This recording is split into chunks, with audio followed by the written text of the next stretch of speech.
नमस्कार, मैं Neha Bharti, JCN news पर आप सभी का स्वागत है। और साथियों, आज हम पहुंचे हैं हरियाणा के जींद जिला में गांव कालवन में। और कालवन में यहाँ पर पहुंचे हैं हम रोड के यहाँ किनारे पर ही। आप देख सकते हैं कि यहाँ पर एक बोर्ड भी लगा हुआ है जो कि प्रवासी पक्षी संरक्षण स्थल कालवन। यहाँ पर जो विदेशों से जो पंछी आते हैं प्रवास करने के लिए, उनके रहने के लिए, संरक्षण के लिए, रखरखाव के लिए ये एक बनाया गया है। और इसकी आप तस्वीरें भी देख सकते हैं कि यहाँ पर विभिन्न तरह के पंछी आपको मिल सकते हैं, जो कि देखो कितने अच्छे तरीके से यहाँ पर पानी के अंदर चल रहे हैं। जलमुर्गाई हैं और भी पंछी उड़ उड़ कर यहाँ पर आ रहे हैं। इसका आप सुंदर नज़ारा देख सकते हैं।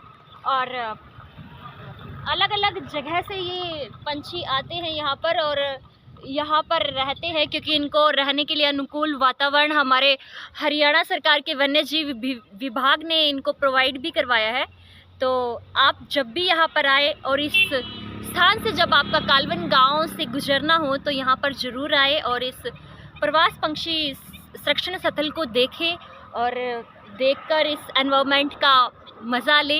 यहाँ पर आपको शांति की अनुभूति होगी। यहाँ पर थोड़ी देर पेड़ों की छांव में जब आप बैठेंगे लहराते हुए पानी के पास, तो अद्भुत शांति आपको अपने भीतर महसूस होगी, क्योंकि सच्चा सुख प्रकृति में ही निहित है। और इसीलिए मैं हरियाणा सरकार वन्य जीव विभाग का भी बहुत बहुत शुक्रिया करती हूँ कि वो पंछियों के लिए भी ये सुविधाएँ प्रोवाइड करवाती है, क्योंकि जीवन हर किसी का कीमती है और प्रकृति ही हमारा अंतिम सत्य है। तो परिंदे भी प्यार और सुरक्षा के भूखे हैं। ऐसे बेजुबान पक्षियों को बचाने में जींद का कालवन गांव दूसरे गांव को राह दिखा रहा है। इस गांव को जींद के वन्य प्राणी विभाग ने परिंदों की सुरक्षा के मामले में रोल मॉडल बनाया है। जींद का वन्य प्राणी विभाग कालवन गांव में पक्षी अभयारण्य विकसित करने की योजना पर गंभीरता से विचार कर रहा है। टोहाना जिले की सीमा से लगते जींद के कालवन गांव की बनिया पाना की 27 एकड़ जमीन में प्राकृतिक झील बनी हुई है। जींद जिले में सबसे ज़्यादा प्रवासी पक्षी कालवन गांव की इस झील में आते हैं।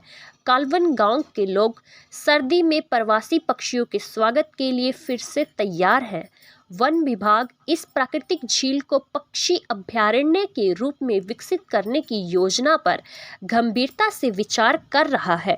जींद के कालवन गांव में वन्य प्राणी विभाग ने प्राकृतिक झील के आसपास परिंदों को बचाने के लिए बोर्ड लगाए हुए हैं। इन पर बेजुबान है पक्षी बेचारे, लेकिन परम मित्र हमारे। हम सब ने ठाना है कालवन की तरफ से पक्षियों को बचाना है। पंछी वही बार बार आते हैं जहां प्यार और सुरक्षा पाते हैं, जैसे स्लोगन लिखे गए हैं। विभाग के इस तरह के स्लोगन लोगों को बेजुबान परिंदों को बचाने और उन्हें सुरक्षा और प्यार देने का संदेश दे रहे हैं। जींद में वन्य प्राणी विभाग के इंस्पेक्टर मनबीर सिंह का कहना है कि कालवन की इस प्राकृतिक झील को पक्षी अभयारण्य के रूप में विकसित करने के लिए ग्राम पंचायत से प्रस्ताव मांगा गया है। प्रस्ताव मिलते ही इस झील को पक्षी अभयारण्य के रूप में विकसित करने की योजना पर कदम आगे बढ़ाए जाएंगे। प्रवासी पक्षियों का जींद में सबसे बड़ा डेरा साइबेरिया और दूसरे ठंडे देशों से हर साल भारत में सर्दियों में आने वाले प्रवासी पक्षियों का जींद जिले में सबसे बड़ा डेरा गांव की 27 एकड़ में फैली यह झील है। इस झील में 50 से ज़्यादा प्रजातियों के प्रवासी पक्षी डेरा डालते हैं। यूँ तो साल के 12 महीने कालवन की झील में परिंदे डेरा डाले रहते हैं, लेकिन सर्दी में प्रवासी पक्षी आ जाने से झील पक्षियों से पूरी तरह से भर जाती है। इस झील में बड़े बड़े पेड़ भी हैं, जिन पर परिंदे सुरक्षा के लिए अपना डेरा डाल देते हैं। तो ऐसी बेहतरीन खबरों को देखने के लिए आप जुड़े रहे हमारे JCN न्यूज़ चैनल के साथ। सभी को धन्यवाद। लाइक कीजिए, शेयर कीजिए और चैनल को सब्सक्राइब कीजिए। धन्यवाद।